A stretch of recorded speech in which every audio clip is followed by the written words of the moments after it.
दोस्तों, एक अंधी माँ अपने बेटा से मिलने के लिए शहर में जाती है, लेकिन बेटा ने मिलने से मना कर दिया। माँ निराश होकर वापस घर पे लौट रही थी, तभी माँ का एक्सीडेंट हो जाता है रोड पे। माँ इस दुनिया को छोड़ के चली जाती है। लोगों की भीड़ लग जाती है और ये लड़का भी वहां पे पहुंचता है जिसकी माँ थी, और माँ को देखता है और माँ के हाथ में एक पर्चा मिलता है। उस पर्चे को जब वो पढ़ता है तो वो पछाड़े खा के गिरने लगता है और कहता है कि माँ, हम भी तुम्हारे साथ में आ रहे हैं, मुझे यहाँ पे नहीं जीना है।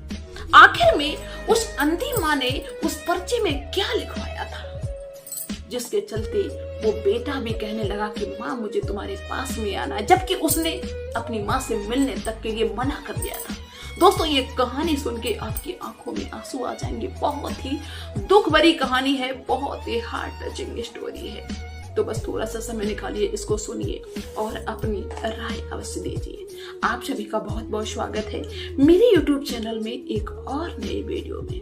दोस्तों, एक छोटे से कस्बे में एक माधवी नाम की महिला रहती थी, जो दोनों आंखों से अंधी थी। उनका एक बेटा था जिसका नाम सिद्धार्थ था, और माधवी का जब बेटा 10 साल का था तभी उनके पति का देहांत हो गया था, और वो अपनी जिंदगी अपने बेटे सिद्धार्थ के सहारे से काट रही थी। और अपने सिद्धार्थ के लिए, अपने बच्चे के लिए, बच्चे को पढ़ाने के लिए अच्छे स्कूल में वो अंधी होने के बावजूद भी इतनी मेहनत करती थी, मजदूरी करती थी, लेकिन किसी भी चीज की कमी नहीं होने देती थी।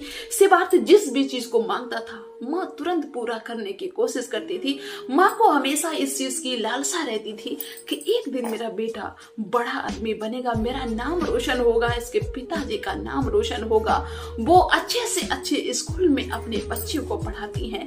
दोस्तों, यूं ही समय गुजरता है, लेकिन क्या था कि सिद्धार्थ जिस स्कूल में पढ़ता था, उस स्कूल में कभी कभार जब पेरेंट्स मीटिंग हुआ करती थी, तो ये जो माधवी थी वो जाया करती थी जैसे तैसे करके।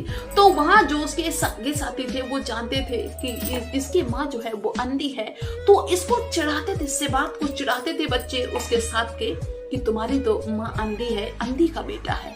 तो सिद्धार्थ को ये चीज बहुत ज्यादा खराब लगती थी। उसको ये चीज नहीं खराब लगती थी कि मेरी माँ के बारे में ऐसा बोल रहे हैं, उसको ये चीज खराब लगती थी कि मेरी माँ की वजह से मेरी इंसल्टिंग हो रही, शर्मिंदगी महसूस होती है।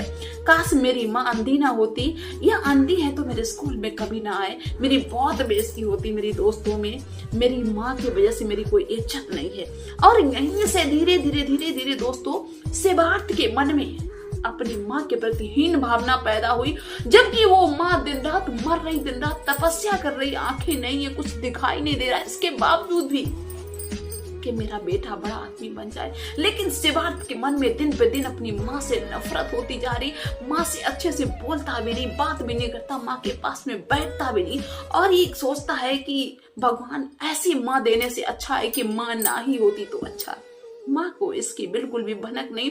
माँ अपने बेटे से कहती कि बेटा तुम मुझे टाइम नहीं देते हो, मेरे पास में बैठते ने कोई दिक्कत है, लेकिन सिद्धार्थ बात को टाल के चला जाता है। धीरे धीरे जैसे तैसे नफरत से सिद्धार्थ ने अपने माँ के पास में रह के अपनी 12th ग्रेजुएशन जो भी पढ़ाई थी उसको पूरा कर लेता है। इसके बाद सिद्धार्थ के मन में ये चीज चलने लगी कि अब हम इनसे अलग हो जाएंगे, अगर हम इनके साथ में रहेंगे तो मेरी इज्जत कभी नहीं होगी।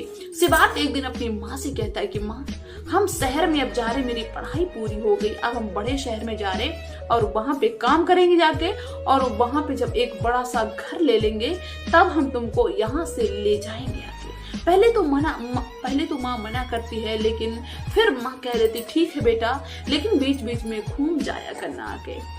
वो सिद्धार्थ वहां से चला जाता है और शहर में जाके अपना काम धंधा करने लगता है। शुरुआत में तो छोटा मोटा काम किया, लेकिन धीरे धीरे उसका जो काम था वो बड़ा होने लगा और वो बड़ा आदमी बन गया। लेकिन जिस दिन से सिद्धार्थ गया, उस दिन से दोबारा उसने अपनी माँ की तरफ पलट के नहीं देखा, ना माँ से कभी संपर्क करने की कोशिश की, ना माँ के पास में कभी आया। माँ अंधी इधर तड़फ रही है, परेशान हो रही है कि मेरे बेटा से मेरी बात नहीं हो पा रही, पता नहीं मेरा बेटा किस हाल में होगा। आया भी नहीं घूमने, और काफी दिन हो गए मैंने उसकी आवाज भी नहीं सुनी। माँ इतना तड़पती है, कुछ दिन तक तो अपना समय जैसे तैसे काट लेती, उम्मीद में, इंतजार में कि मेरा बेटा आएगा। जब माँ को ऐसा ऐसा लगने लगता है कि शायद मेरा बेटा नहीं आएगा, बहुत बिजी है, लगता है कि कोई बहुत बड़े काम में ये फंस गया है, बड़ा काम करने लगा है। लेकिन अब हम अपने बेटा के आवाज सुने बिना रह नहीं सकते। अब हम खुद अपने बेटा के पास में मिलने जाएंगे। शायद मेरे बेटा के पास में काम ज्यादा है तभी वो मुझसे मिलने नहीं आता। दोस्तों, एक दिन माधवी अपना थोड़ा बहुत सामान लेती है और चल देती है उसी शहर के लिए, क्योंकि शहर का नाम तो मालूम था, बेटे का नाम मालूम था। शहर के लिए चल देती हैं और जैसे तैसे पता पूछते पाछते वो माँ, वो अंधी माँ वहीं पे पहुंच जाती जहाँ पे उनका बेटा कार्यरत था, जहाँ पे बेटे का काम चलता था। बेटा ऑफिस में था। दोस्तों, बाहर खड़े एक आदमी से वो माँ पूछती है कि बेटा, यहाँ पे कोई ऐसा है जिसका नाम सिद्धार्थ हो? दोस्तों, तो सिद्धार्थ को वहाँ पे सभी लोग जानते थे। वो कहते हैं हाँ माँ, सिद्धार्थ तो हमारे सर हैं।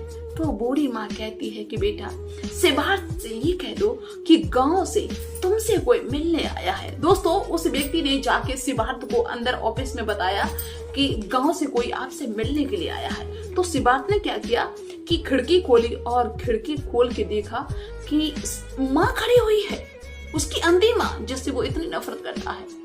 तो उसके मन में ये चीज चली कि इनकी वजह से मेरी दोस्तों में हमेशा बेइज्जती होती रही और हम अपने ऑफिस में अब बेइज्जती करवाना नहीं चाहते हैं। अच्छी भी नहीं लग रही, सुंदर भी नहीं लग रही, मेरे साथ में बड़े बड़े लोग बैठते हैं, हम अब किसी हालत में अपने ऑफिस में यहाँ पे बेइज्जती नहीं करवा सकते। यहाँ पे हम ये चीज नहीं सुन सकते कि मैं एक अंधी माँ का बेटा हूँ। दोस्तों, उस सिद्धार्थ ने उस आदमी से कह दिया जो गार्ड था कि जाओ उनसे कह दो जाके कि वो ऑफिस में नहीं है, वो 3-4 दिन बाद आएंगे।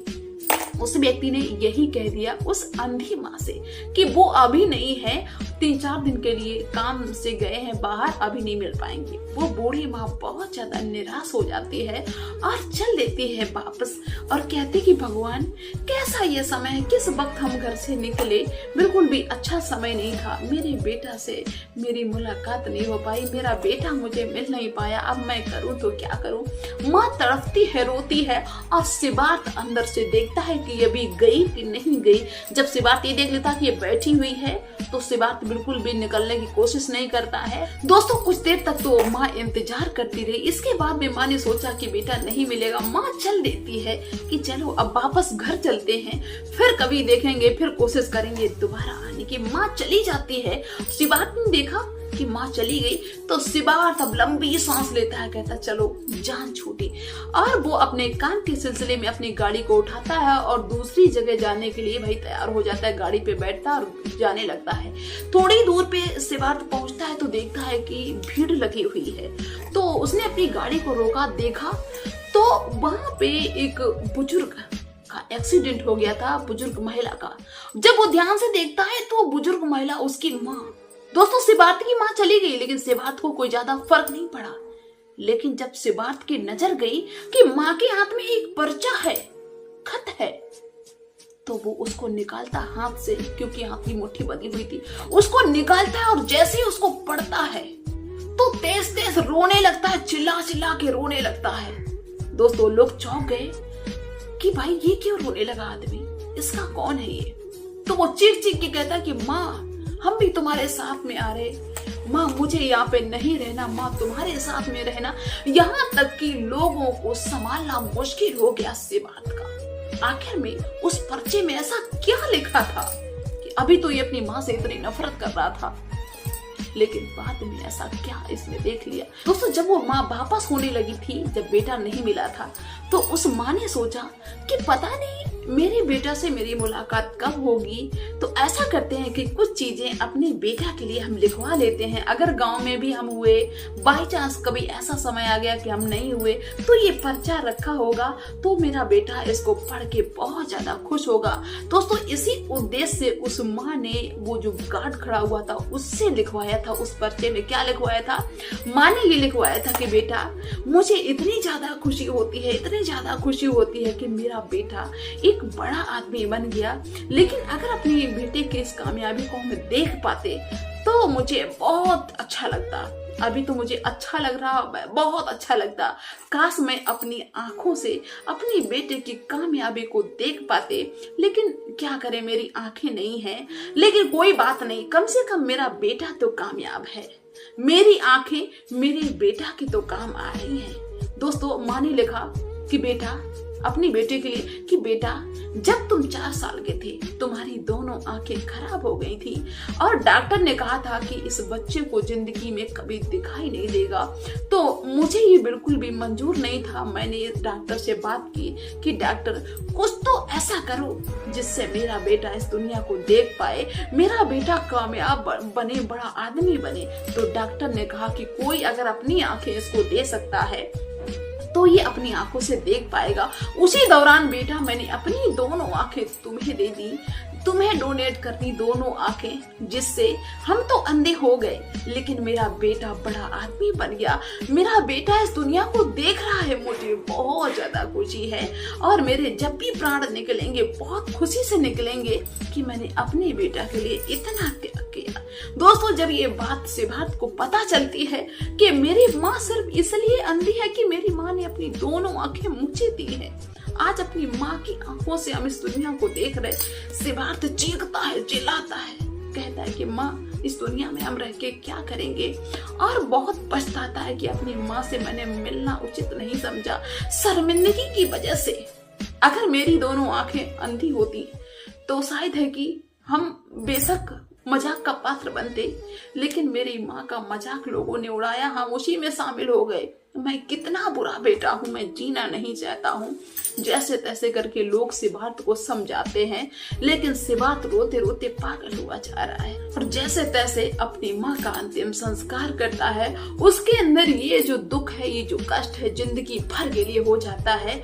उसको ऐसा लग रहा था कि मैं अपने आप को कभी जिंदगी में माफ नहीं कर पाऊंगा। तो दोस्तों, ऐसा होता है माँ बाप का त्याग। कुछ चीजें ऐसी होती है ना कि बच्चे सोचते मेरे माँ बाप गंदे हैं, ऐसे हैं, वैसे हैं। नहीं, ऐसा नहीं करना चाहिए। पता नहीं कौन किस परिस्थिति से गुजर रहा हो, किसने हमारे लिए क्या किया हो। तो भाई मेरे, ऐसा होता है माँ बाप का त्याग।